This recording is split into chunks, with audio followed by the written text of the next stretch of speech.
Thank you for joining us for another in our series on the aftermath of battle in Gettysburg in 1863. My name is Antigone Ladd. I serve on the board here at the Adams County Historical Society, and I am particularly pleased to work with our speaker this evening, who is Larry Korjic. Larry is a licensed battlefield guide and a member of the board of the Adams County Historical Society.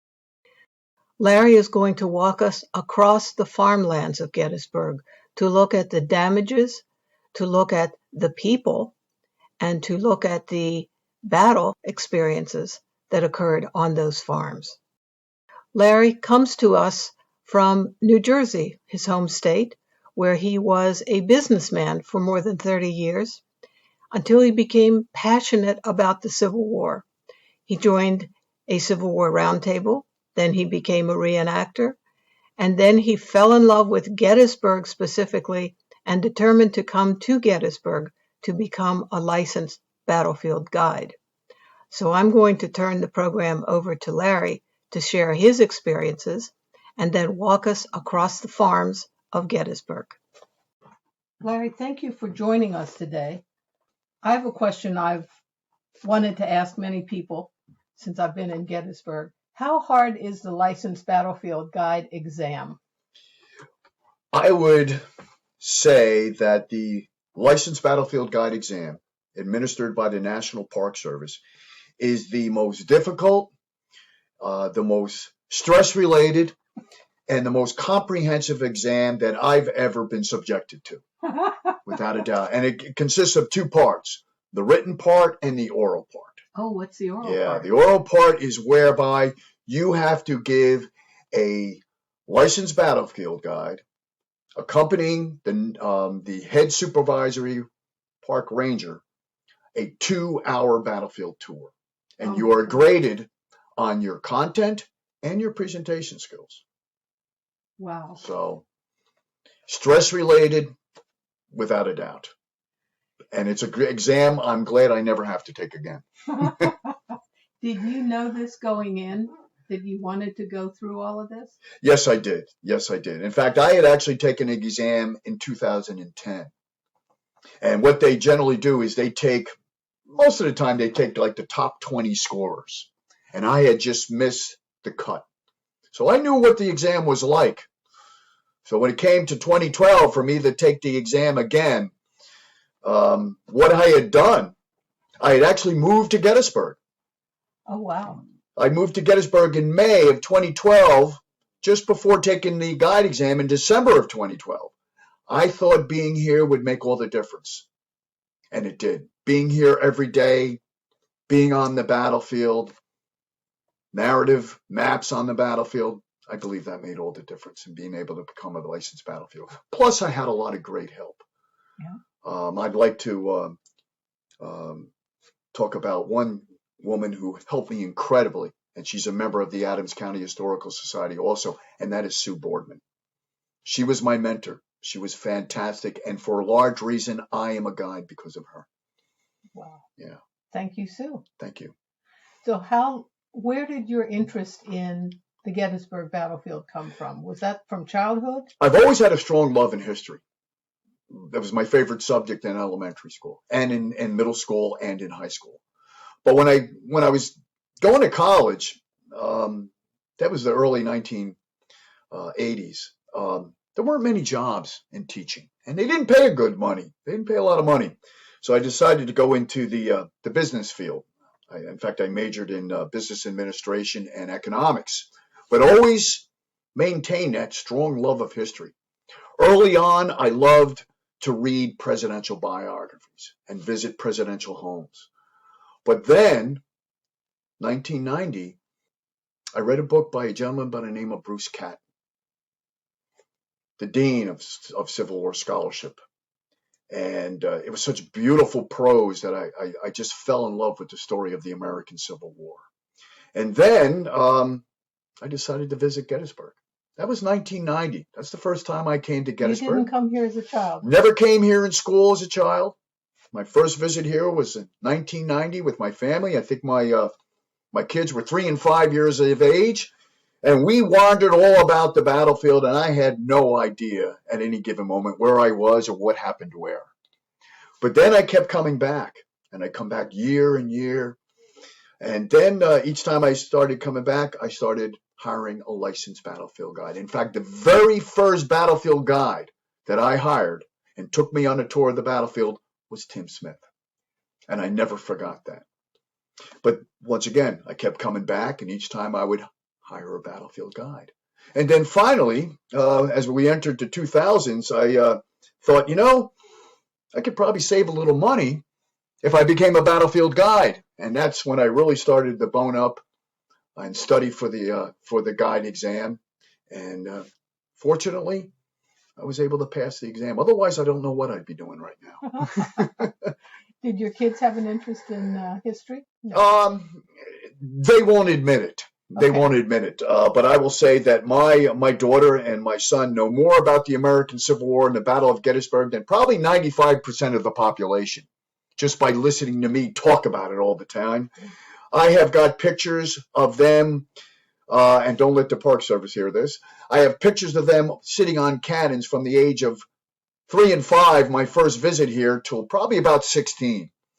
And then finally he said, "Dad, that's enough. No more pictures on cannons." But I love it. But they also appreciate my love of Gettysburg and American history. Well, thank you so much. Now let's take a look at the farms of Gettysburg. Thank you. Hello, everyone. Welcome to another Zoom presentation by the Adams County Historical Society. My name is Larry Korchik, and I am a licensed battlefield guide at Gettysburg National Military Park and a member of the Adams County Historical Society. My Zoom presentation will cover the farms of Gettysburg, specifically farms located west, north, and northeast of the town of Gettysburg, and the impact upon the owners of these farms. There are thousands of books written on the Battle of Gettysburg, but only a handful dedicated to the study of the farms. This Zoom will hopefully correct some of the lack of this topic. The purpose of this Zoom is not to get into great detail of the battle action that occurred on these farms, but instead simply to recount those soldiers, north and south, that moved through or fought on the farm's property, but more importantly, the devastation and destruction inflicted on the farmers' property and their livelihoods. We will begin our review of 9 farms, beginning to the west of Gettysburg, then move to the north, and finally to the northeast of Gettysburg itself. We will begin with the farm owned by Emanuel Harmon. The Emanuel Harmon farm lied to the west side of Willoughby's Run, to the west of the town of Gettysburg. The tract of land became the Harmon farm, lies in Cumberland Township, between the Chambersburg Pike and the Fairfield Road. Today, the Harmon farm has been preserved and is owned by the National Park Service, but no buildings have survived. Emanuel Harmon, who was born in Adams County and had moved to Ohio, had purchased the 124-acre tract of land while a resident of Washington, D.C. in October of 1857. Emanuel Harmon was an inventor of envelopes and postage. At the time of the battle, members of his family occupied the farm. Amelia Harmon, just 16 years of age, lived on the farm with her aunt, Rachel Harmon, and Uncle David Feinfrock. A tenant farmer named William Comfort also lived on the Harmon property. The farm contained 124 acres, with all but 22 under cultivation. The farm had 10 acres of wheat, 5 acres of rye, a potato patch on the property.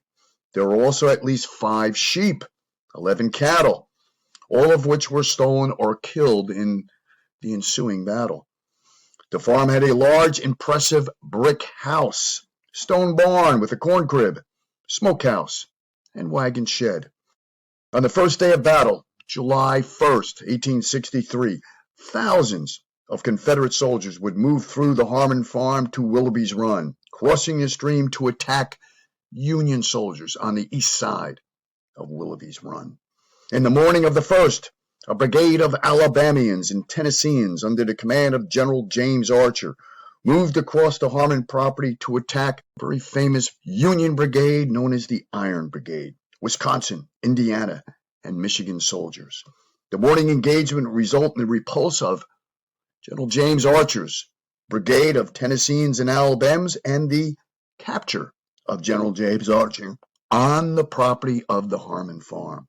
He would be the first general officer captured under General Robert E. Lee's command. After the morning engagement, a lull ensued, just to intensify on the afternoon of 1 July. On the afternoon, a large brigade of North Carolinians under General J. Pettigrew had occupied the Harmon farm buildings as a sharpshooter's platform, firing upon Union soldiers on East McPherson's Ridge. Eventually, a newly arrived Union brigade under the command of Colonel Chapman Biddle would order 2 companies of the 80th New York to drive those North Carolinians from the Harmon farm and occupy the Harmon farm buildings. However, the occupation would be short-lived, as the North Carolinians and a brigade of Virginians would sweep forward from Herbst Ridge to drive those pesky Union sharpshooters from the Harmon farm and once again cross Willoughby's Run and drive the Union forces from the west side of Gettysburg. As the North Carolinians moved upon the Harmon farm buildings, the 2 companies of the 80th New York fled the Harmon farm to safety. The 52nd North Carolina, part of General Pettigrew's brigade, reached the now believed unoccupied Harmon farm buildings, and Colonel Keith Marshall, commander of the 52nd North Carolina, ordered the house and barn to be burned. Amelia Harmon and her aunt, down in the basement of the house, returned to the main floor to find, quote, the house was filled with rebels, and they were deliberately firing it. The distraught women pleaded with the soldiers to spare the house, but to no avail. The ladies fled the burning house only with the clothes they had on, hurrying west through the Confederate lines. After the battle, the Harmon farm was in ruins, with only the blackened ruins as a, quote, sad reminder of the terrible ravages of war. Scores of Confederate soldiers would perish on the Harmon farm, with the Elliott burial map showing sizable Confederate burial trenches just west of Willoughby's Run. Emanuel Harmon and his family never appeared to have filed a claim against either the federal or state governments in the hopes of recovering damages to their farm. Both the farm, house, and barn would be burned to the ground. No claim is recorded for the real property of the Harmon farm. Moving to our next farm that would suffer the ravages of war, we reach the farm of John Herbst, just to the east side of Willoughby's Run, across from the Harmon farm. John Herbst owned a 160-acre farm at the time of the battle. John Herbst's farm would see more than 2,000 men killed, wounded, or captured on the first day of the Battle of Gettysburg. Among them was Union General John Fulton Reynolds, killed in his woodlot adjacent to the McPherson farm, to the north of the Herbst farm buildings. The troops engaged in combat on the Herbst farm would be men from, once again, the Iron Brigade, and also soldiers, once again, Tennesseans, Alabamians, and North Carolinians, Archer's Brigade, and General J. Pettigrew's Brigade. During the fighting, the Herbst family stayed in the cellar. Upon leaving the cellar, John Herbst spied a Confederate officer who informed him he had orders to burn every building of the farm. Despite his pleas, the barn was burned, but the house was spared as it was being used as a field hospital. The barn that you see in our slide is a rebuilt barn on the original foundation of the Herbst farm. Herbst filed a claim for $2,689.36, claiming losses for a wagon, ladders, a reaper, a mower, a winnowing machine, a cultivator, a plow, and all the wheat, corn, hay, straw, and corn fodder in the barn. He would eventually receive $2,600.75. Okay, So that concludes the Herbst farm. Next, we move to the Edward James McPherson farm.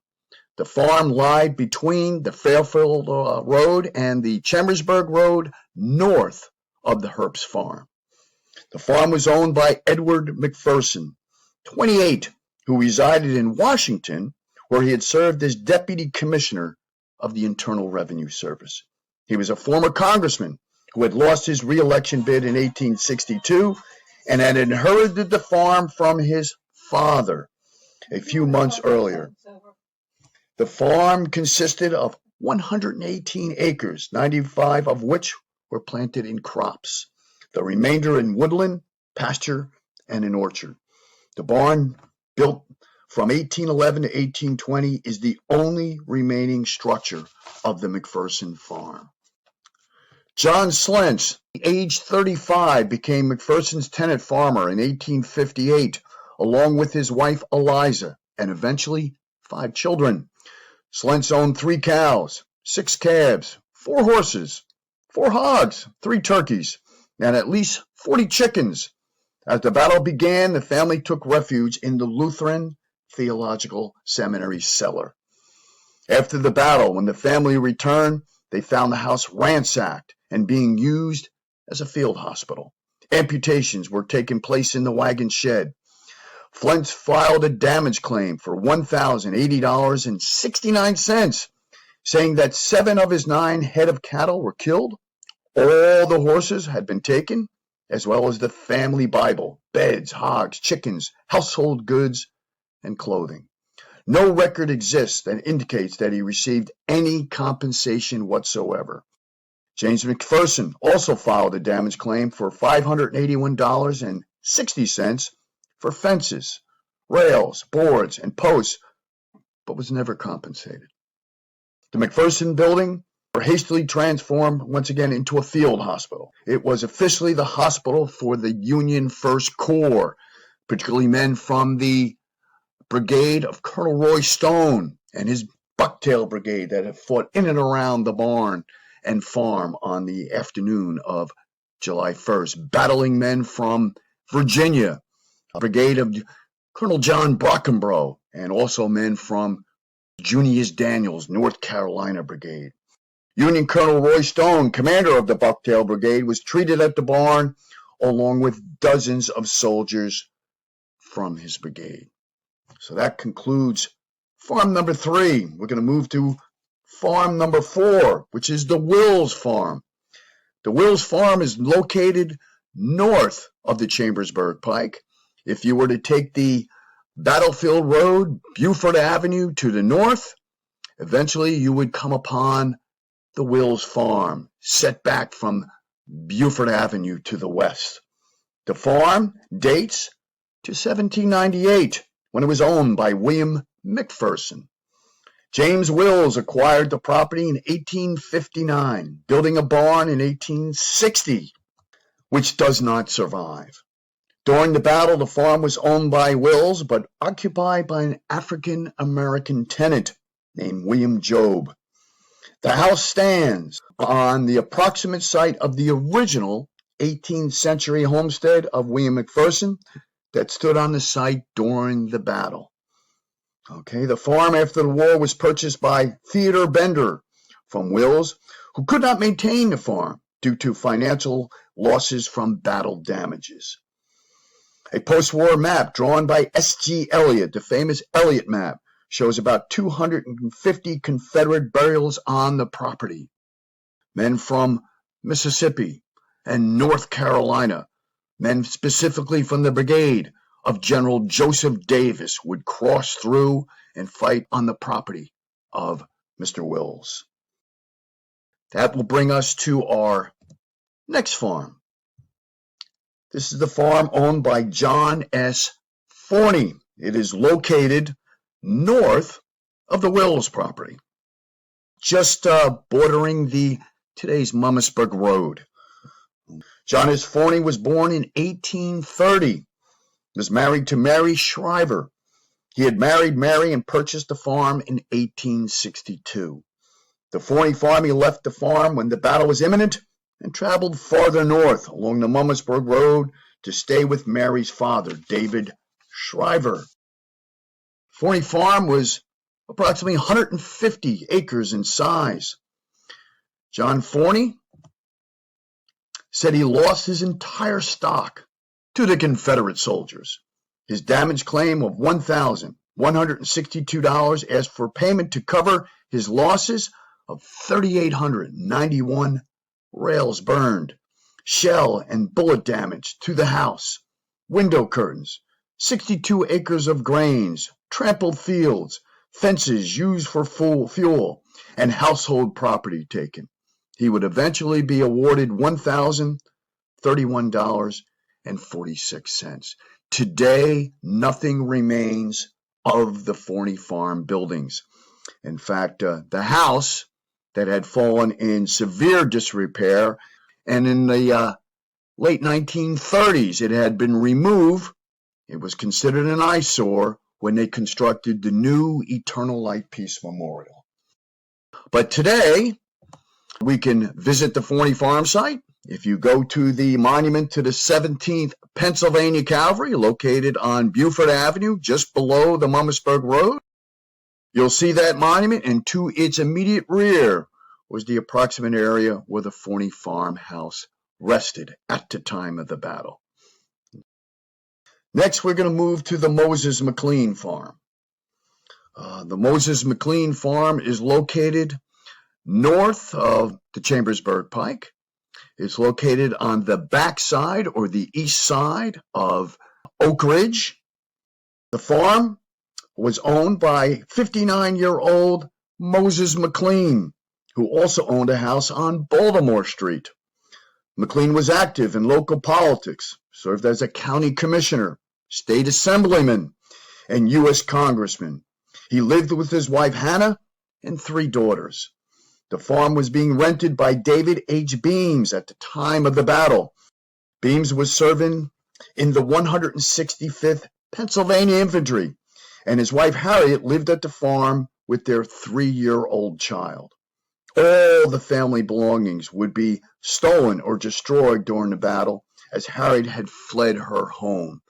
Soldiers from Alabama and North Carolina would cross through and fight on the Moses Mclean farm, battling soldiers from the 2nd Division of the 1st Corps, men from Massachusetts, Pennsylvania, and New York. The farmhouse was a 2-story L-shaped structure built between 1820 and 1830. A 2-story Pennsylvania bank barn, wagon shed, and corn crib were built between 1850 and 1854. General Ewell and General Early had apparently used the barn as their headquarters at one point. The Mclean family stayed in their home on Baltimore Street throughout the battle. On the evening of 2 July, a shell struck the very house, entering the garret through a side wall. Failing to explode, the shell tumbled down the stairs and through an open doorway to the first landing, stopping where 5-year-old Hannah had been sitting. Mclean would file a damage claim of $1,138.35, claiming damage to the house and barn, 8 acres of oats, 90 bushels of wheat, 1 ton of hay, 27 acres of grass, a stone fence, 4,546 rails, 35 posts, and 40 pounds of ham. He would receive full reimbursement. As many as 35 Confederate soldiers were buried on the farm, predominantly Alabamans and North Carolinians. So that concludes the Moses Mclean farm. Now we're going to move a little further to the north. We're going to head to the property owned by John and David Blocker at the time of the battle. The property is actually 2 properties in one, with the main farm being the home of David Blocker and the small structure serving as the home of John Blocker. That would be David's father. John Blocker's home is the only pre-war structure on the property. The entire farm covered slightly more than 23 acres. John Blocker's small house, which became also at one point General Ewell's headquarters, was built in the 1820s when John Blocker purchased a farm from John Patterson. A weaver by trade, 70-year-old John Blocker lived alone in the 1.5-story house. His wife Catherine had died just 3 years earlier. The house also became a Confederate aid station and was also said to be the site of a meeting the night of July 1st between General Lee and his Second Corps commanders, General Ewell, General Early, and General Robert Rhodes. The nearby house and barn are the site of Reverend David Blocker's farm. David, the 35-year-old son of John, lived on the farm with his wife, Maria. David served as a minister in the German Brethren Church. The Blocker family owned the now famous knoll occupied by Union General Francis Channing Barlow, forever to be called Barlow's Knoll. The S.G. Elliott burial map shows as many as 28 Confederate burials on the farm. 2 identified soldiers from the 4th Georgia of General Dole's brigade were buried under a tree near the very house. They were Lieutenant Colonel David R.E. Wynn and Josiah H. Law. After the war, the Wynn family attempted to retrieve Lieutenant Colonel Wynn's body, but David Blocker refused unless they paid a fee for the exhumation of his body. Eventually, Dr. Rufus Weaver, in charge of retrieving the Southern dead on the battlefield in the early 1870s, got involved and was able to negotiate a fee of $5 for Wynn's lower jaw, which included a gold plate that had held a set of dentures, could be included when the body would be sent home. Blocker had originally insisted on $10 to cover the cost of maintaining the grave and refused to relinquish the jaw until he was paid his fee. David Blocker filed a claim for losses of grain, blacksmith tools, a heifer, and 15 feet of fencing. He requested $351 in his damage claim and received the full amount. So that's the story of the Blocker farm. Now we will move to the Josiah Benner farm.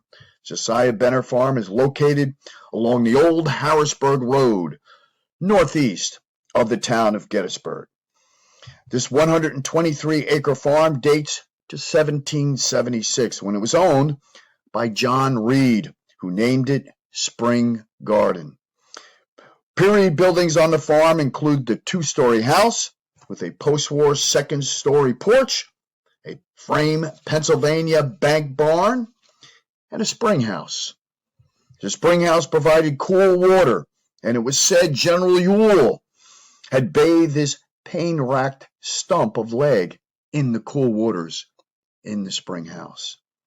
On the afternoon of July 1st, the family had fled the property. With the ensuing battle, the house would be struck 8 times by artillery shells, one causing a fire that was extinguished by the family themselves. Another shell remains embedded in a rear wall of the house. The best-known casualty taken to the Benner farm was Union General Francis Channing Barlow. Confederate surgeons probed Barlow's wounds and told him that the wounds were mortal. There were 25 Confederate burials on the farm, as well as 14 Union ones. By the way, General Francis Channing Barlow would survive his wounds. Benner filed a claim for $551.50 and received $471.50. Those soldiers that contested the ground would be men from Georgia, General John Gordon and his brigade of Georgians, another brigade of Georgians under the command of General George Doles, and also a brigade of Louisianians under the command of General Harry Hayes, and North Carolinians under the command of Colonel Isaac Avery. And they would battle soldiers from the Union 11th Corps, Barlow's division, and 2 brigades, one brigade of soldiers under the command of General Adelbert Ames, and another brigade under the command of Colonel von Gilsa. Those are the soldiers that would battle and ravage the farm and buildings. Finally, we come to our last farm, and that is going to be the farm of Samuel Cobean. Widower Samuel Cobean lived on the 136-acre farm with his niece after his wife Eliza died in 1860. He had two sons serving in the Union Army in Virginia. Cobean spent the battle in his cellar. The house was built in 1805 by David Dunwoody, who sold the property to Cobean's father. Ultimately, the elder Cobean transferred ownership to his son, Samuel, who owned it during the course of the battle. The house suffered extensive damage inside and outside from Union artillery fire, but the damage was quickly repaired as Cobean was one of the wealthiest men in Adams County. However, the barn that you see in the photo is not original. The farm served as a field hospital for Ewell's Corps, but treated wounded from both sides. General Isaac Trimble, wounded on 3 July, was brought to the Cobean farm, and his leg was amputated in the parlor by Dr. Hunter McGuire, the famous surgeon of General Stonewall Jackson. Cobean filed a damage claim for losses of farm equipment, grain, meat, flour, rails, and fences, crops, slaughtered cattle, but only received a partial payment. So that concludes our visits to the farms of Gettysburg, west, north, and northeast of the town of Gettysburg. Family farms that were devastated, losing virtually everything, and it would take them quite some time to recover from the devastation of the Battle of Gettysburg. What a fascinating topic is the farmlands and the devastation that was caused there. My question to you now is, where did you get the documentation for this numbers of bodies buried, dollars of damaged, crops, farmland? How did you get this information for something that happened over 150 years ago? This documentation that I referred to in the talk is available. After the battle, these farmers would file damage claims, both federal and state damage claims. And these damage claims are today available at organizations such as the Adams County Historical Society. Okay, also available at the records at the National Park Service at Gettysburg National Military Park. So these are available. They're readily available to be able to reference. And what these farmers would do, they would give remarkable detail as to just what the damage claims covered, whether it's their livestock, whether it's personal belongings, whether it's the infrastructure of their home. So that's where we've got all this terrific information.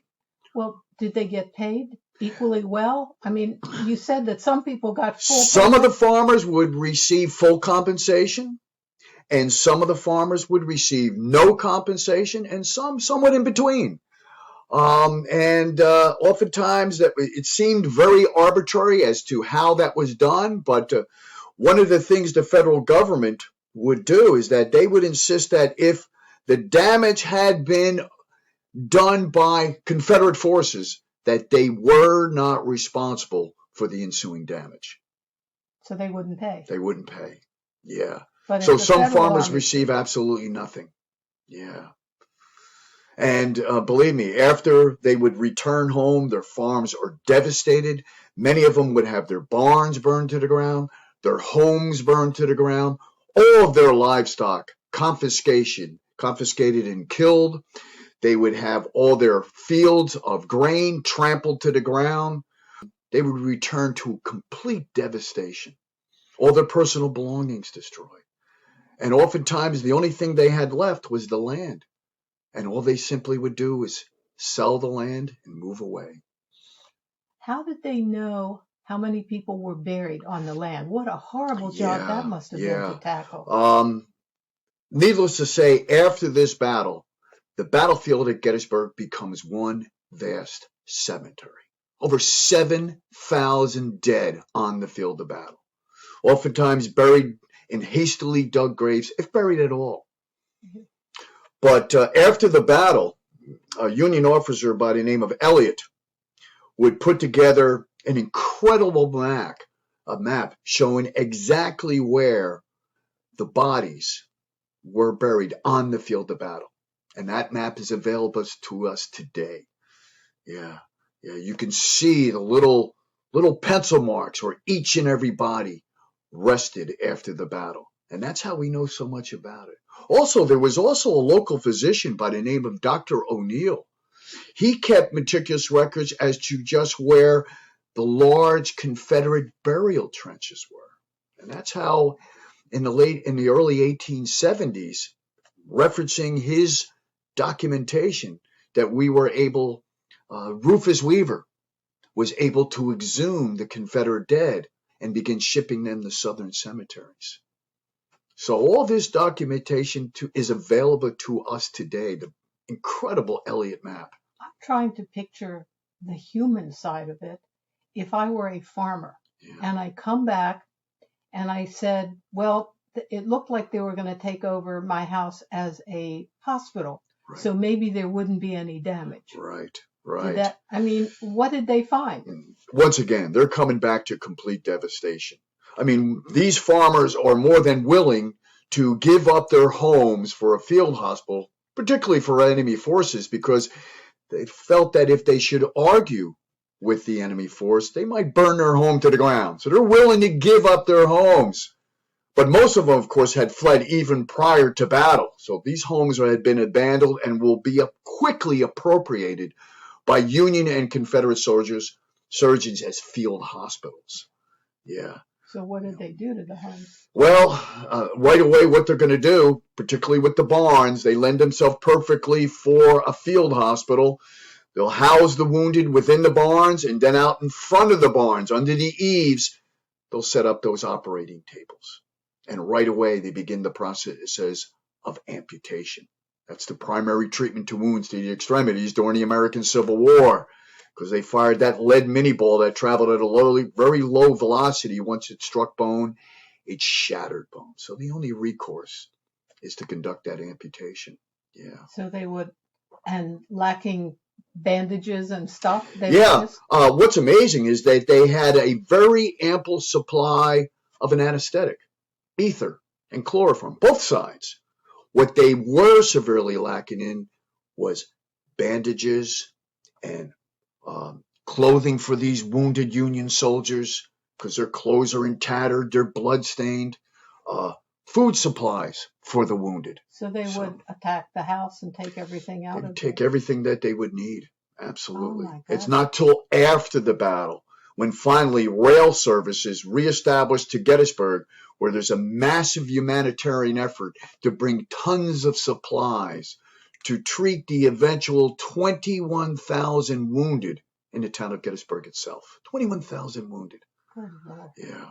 I'm guessing there wasn't a bed sheet or a curtain. I would imagine not. And incredibly, many of the women of the town of Gettysburg are going to heroically step forward and help treat the wounded. They're going to take the wounded, whether Confederate or Union, into their own homes and attempt to nurse them back to health. There's so many accounts of Union soldiers being nursed back to health by the women of Gettysburg. Wow. Yeah. I can't imagine. I would guess that some of the farmers, based on what you're saying here, would have given up and said, I can't fix it, I'm leaving. Absolutely. We have one farmer. His farm just so happened to be between the Union and Confederate lines on July 3rd, between Cemetery Ridge and Seminary Ridge. This is the Bliss family. About midway between the two Union and Confederate lines. And both armies had contested that farm as many as 7 times. It had changed hands because each side was using it as a sharpshooter's platform.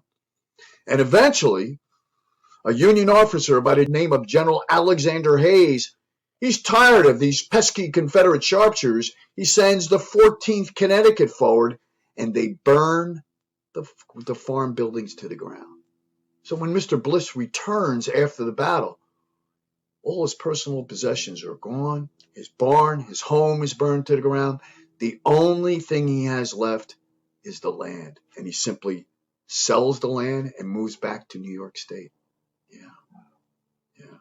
Well, thank you for sharing these stories, horrible as they are. Yes. But they bring the battle alive Yes. in terms of the human condition. Right. And what happened. And hopefully I've done this story justice, and hopefully one of my mentors, Tim Smith, will approve. Tim has done major work on this. Tim is the authority on the farms here at Gettysburg. He's done incredible levels of research on the damage claims, on the burials on the individual farms, and the post-battle history of the farms moving forward to the next century. Okay. Well, thank you to you, and thank you to Tim as well. Thank you, Antigone. Wonderful program. Thank you.